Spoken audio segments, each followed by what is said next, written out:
Hello बच्चों, कैसे हैं आप लोग। उम्मीद करता हूँ सब ठीक होंगे। और जो आज का टॉपिक है आपका क्लास 10th का, वो है त्रिभुज। इसमें आप क्लास 10th में त्रिभुज में समरूपता के बारे में पढ़ोगे कि दो ट्रायंगल सिमिलर कब होते हैं, समरूप कब होते हैं। कक्षा 9 में आपने पढ़ा था कि दो त्रिभुज कब सर्वांग सम होते हैं, और कक्षा 10 में आप पढ़ेंगे कि दो त्रिभुज किस कंडीशन में, किस कसौटियों में समरूप होते हैं। सबसे पहले आपको सर्वांग सम के बारे में और समरूप के बारे में जानकारी दे दें बच्चों। सर्वांग सम जो पता लग रहा है आपको, सर्वांग सम, देखो सर्वांग सम, सर्व मतलब सभी, अंग सम समान, सर्व अंग समान। किसी भी फिगर के, किसी भी डायग्राम, किसी भी आकृति के जब सभी अंग समान होते हैं तो उसको बोलते हैं हम सर्वांग सम। ठीक है बेटा। जैसे आपने देखा होगा कि सर्वांग सम मतलब बराबर, समान आकार, समान माप। जैसे कि दो चूड़ियां ले ली आपने, दोनों चूड़ियों की माप एक समान होगी तो वो सर्वांग सम होंगे। जैसे बैंक द्वारा एटीएम, एक ही बैंक द्वारा, जैसे एसबीआई द्वारा हमको एटीएम मिला, एक ही बैंक द्वारा दो एटीएम, वो सर्वांग सम कहलाते हैं क्योंकि दोनों की आकृति समान होती है। आप एग्जाम्पल के लिए अपनी एक हथेली लिए, बाएं हथेली, और उसके ऊपर दाएं हथेली रखिए, तो देखिए इसके पीछे की सभी मापें क्या हो गई, एक दूसरे के बराबर छुप गई। आपकी हथेली दूसरी हथेली के नीचे उंगलियां छुप गई, तो ये क्या है, सर्व माप समान, सभी अंग क्या है इसके समान है। उसी प्रकार दो समबाहु त्रिभुज लेते हैं हम, जिनकी भुजाएं बराबर हों, तीनों कोण बराबर होते हैं, 60-60-60, तो ये भी क्या होगा आपका सर्वांग सम। तो सर्वांग समता का मतलब आपको समझ पड़ गया, सभी प्रकार से बराबर। तो ऐसी आकृतियां जो समान आकार और समान माप की हों वो क्या कहलाती है, आपकी सर्वांग सम। अब त्रिभुज की सर्वांग समता की बात करें तो अगर हम दो त्रिभुज लेते हैं तो दोनों त्रिभुजों की जो भुजाएं होती हैं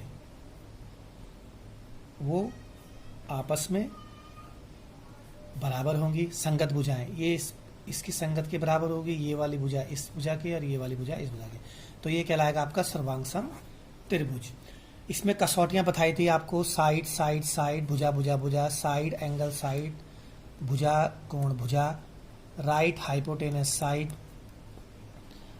और angle side angle, different type की आपको इसमें कसौटियां बताई गई थी सर्वांग समता में।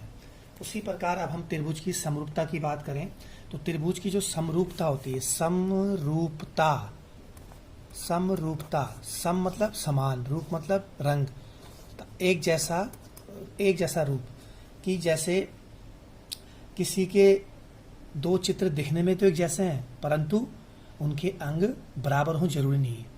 ठीक है बेटा, दिखने में एक जैसे हैं तो वो समरूप है, बट जरूरी नहीं है कि वो उनके अंग समान हो, उसको बोलते हैं हम समरूपता। दो त्रिभुज समरूप कब कहलाते हैं, जब उनके संगत कोण बराबर हों और उनकी संगत भुजाएं समानुपाती हों। अब जैसे मैंने अभी आपको जिक्र किया था सर्वांग समता का, सर्वांग समता में दो समबाहु त्रिभुज लेते, दोनों की भुजाएं मैंने क्या करा था, बराबर ली थी। अब हम यहाँ पे एक दूसरा उदाहरण देते हैं, 3-3-3 सेंटीमीटर और ये हो गया 6-6-6, दोनों समबाहु त्रिभुज है, दोनों के कोण क्या है, 60-60 अंश है, मगर दोनों की भुजाएं क्या हैं, अलग अलग हैं। इसकी भुजा यहाँ पे 3 सेंटीमीटर है और इसकी भुजा यहाँ पे 6 सेंटीमीटर है। तो ये दोनों त्रिभुज क्या होंगे, समरूप होंगे, क्योंकि इनके संगत कोण जो हैं वो बराबर हैं। और भुजाएं देखिए, ये संगत भुजा इसके 3/6, ये संगत भुजा इसके 3/6 और ये संगत भुजा इसके 3/6, तो ये क्या हो गई, 1/2, 1/2, 1/2। तो तीनों भुजाओं में, दोनों की तीनों संगत भुजाओं में क्या है, समान अनुपात है। तो हम कह सकते हैं कि दो त्रिभुज समरूप तब कहलाते हैं जब उनके संगत कोण तो बराबर हों मगर साथ साथ उनकी संगत भुजाएं समानुपातिक हों। ठीक है बेटा। तो अब हम कह सकते हैं, देखो जैसे त्रिज्या, हमने दो वृत्त ले लिए, एक की त्रिज्या 2 सेंटीमीटर ही और एक की त्रिज्या हमने 3 सेंटीमीटर ली। अब दोनों त्रिभुज क्या है, सर्वांग सम तो नहीं है क्योंकि समान आकार के नहीं है, समान माप नहीं है, मगर दोनों के रूप समान है, भले ही त्रिज्याएं अलग हैं। तो त्रिज्या क्या हो जाएगी इसकी, समान अनुपातिक, और जो इसका कोण है, इसमें कोण तो वो 360 डिग्री का एंगल पूरा बनेगा, तो दोनों क्या हो गए, ये समरूप। अब सर्वांग सम का जो चिन्ह था वो था बराबर के ऊपर सर्वांग सम का चिन्ह। समरूप में जब दो ट्राइंगल लेंगे, माना ABC और दो ट्राइंगल लिया हमने, ट्राइंगल PQR, तो यहाँ पे इसके बीच में इसको बोलते हैं समरूप का चिन्ह। इससे अंकित करते हैं कि दो त्रिभुज समरूप है। आगे बेटा समझ में। अब आपको मैं बताता हूँ इसमें डिटेल में, ये आपको लिखा रखा है मैंने, पहले नोट्स कराए थे, नोट्स भेजे थे मैंने आपको। अब देखिए समझ लीजिए नोट्सों को। सबसे पहले है त्रिभुज की समरूपता। तो त्रिभुज की समरूपता जैसे मैंने आपको बताई थी कि दो त्रिभुज समरूप कहलाते हैं यदि उनके संगत कोण बराबर हों और संगत भुजाएं समानुपातिक हों। अब उनके गुणधर्म देख लो। त्रिभुज लिया हमने ABC और DEF। इसमें देखिए भुजा AB और D संगत भुजाएं हो गई, भुजा AC और EF संगत भुजाएं, और भुजा BC और EF तो तीनों क्या हो गई, संगत भुजाएं हो गई। ये संगत कोण हो गए AD BE और CF। अब देखिए इसमें समरूपता का कसौटी क्या होती है, एंगल एंगल एंगल। ठीक है बेटा, कोण कोण कोण। जैसे जब दो त्रिभुज समरूप कब होंगे, जब उनके कोण क्या होंगे, बराबर। एंगल A बराबर एंगल B और A बराबर एंगल D और एंगल B बराबर एंगल E। तो नेचुरली एंगल E किसके बराबर हो जाएगा, एंगल F के बराबर। दूसरी आती है भुजा कोटि भुजा, साइड एंगल साइड। तो त्रिभुज ABC समरूप होगा त्रिभुज DEF के यदि AB बटे DE और BC बटे EF दोनों भुजाएं, दो भुजाएं समानुपातिक हैं, और तीसरा जो बीच का कोण है उनका दोनों बराबर है। देखिए AB बटे DE और BC बटे EF, तो इनके बीच में क्या आ गया, एंगल कोण बराबर आ गया। ये दो भुजाएं समानुपातिक हैं, तो ये भी क्या कहलाएगा आपका समरूप त्रिभुज।